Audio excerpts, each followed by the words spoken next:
Prince Galen of the Varix Empire was expected to marry someone powerful. Every royal heir before him had chosen mates from noble bloodlines. This was to strengthen alliances and avoid war. Love had never mattered in the Empire. Duty came first. Power came second. Personal happiness came last. So when the future ruler of one of the strongest civilizations disappeared from royal ceremonies every week to visit a human medical station near Earth's outer colonies, rumors spread fast. Nobody understood why an alien prince kept returning to one ordinary woman. Her name was Dr. Maya Carter. 31 years old, human trauma surgeon. No political influence. No military rank. She worked impossible shifts inside a crowded emergency station, treating injured miners, traders, refugees, and travelers from dozens of species. Most days involved blood, exhaustion, and survival. Royalty meant nothing to her, because pain looked the same no matter who carried it. The first time Galen met Maya was not romantic. It happened during an attack. A cargo ship exploded near the station after pirate fire damaged its engines. Emergency alarms filled every hall. Medical teams rushed through smoke and chaos, pulling survivors from broken ships. Galen had been secretly traveling through nearby systems without royal security. His shuttle was caught in the blast, forcing an emergency landing. He arrived injured, not seriously wounded, but bleeding enough to attract attention. Nobody recognized him at first, because royal clothing had burned during impact. Maya barely looked at him while stitching a deep cut across his shoulder. "You can complain after I stop the bleeding," she said flatly. Galen stared silently. Nobody spoke to him like that. On his home world, people bowed before him. Guards moved at his command. Advisors watched every sentence carefully. Yet this exhausted human surgeon looked annoyed that he moved too much while injured. "You people always ignore pain until it gets worse." Maya muttered. "You people," Galen repeated. "Travelers," she corrected. "Everyone thinks they are tougher than medical advice." He almost laughed.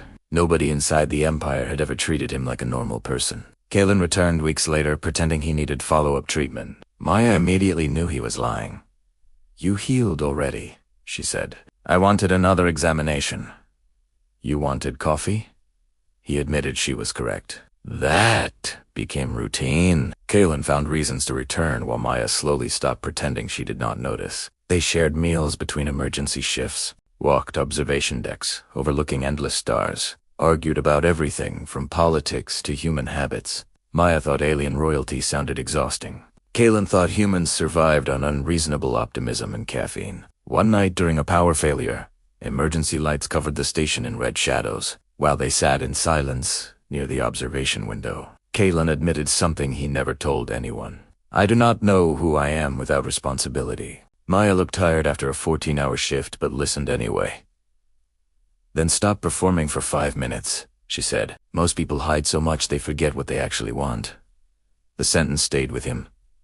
Back home, palace pressure grew worse. Kellen's father demanded marriage negotiations begin immediately. Noble houses competed aggressively for influence. Military leaders pushed political alliances through arranged partnerships. Kellen attended endless ceremonies, pretending interests while secretly thinking about conversations inside a small human station where nobody expected perfection from him. Everything collapsed when palace intelligence discovered his secret visits. Reports spread quickly. The future ruler of the empire had developed emotional attachment to a human. Advisors called it dangerous. Politicians called it embarrassing. Nobles called it weakness. Humans had only recently entered galactic politics, and many powerful species viewed Earth as unpredictable and primitive. Kylon was ordered to stop contact immediately. He refused. The Emperor confronted him privately. "You risk instability for one human," his father said coldly. Galen stood silently before answering. "No. I risk instability because this empire confuses obedience with loyalty." The argument lasted hours. For the first time in royal history, a prince openly challenged tradition. Meanwhile, Maya learned the truth accidentally. A royal escort arrived at the station without warning. Guards surrounded the medical wing while officials demanded privacy. Maya stared at Galen, wearing formal imperial armor for the first time. "You are a prince," she said quietly. Galen nodded. "You lied. I hid it." "Same thing." He had no defense. Maya grew distant after that, not because of status, but because reality changed everything. She understood politics enough to know relationships between rulers and ordinary people rarely survived pressure. Kailan represented worlds she would never belong to. Weeks passed without contact. Then disaster struck. A mining colony near neutral space suffered a biological outbreak after contaminated cargo spread across civilian districts. Thousands trapped. Medical systems collapsing. Multiple governments argued over responsibility while people died waiting. Maya volunteered immediately. Hours later, she arrived to discover military ships already present. Kailan had come to, against orders. 4 days they worked together inside overwhelmed hospitals. No royalty, no titles, just survival. Kailan carried supplies, helped evacuate families, learned emergency treatment from exhausted doctors.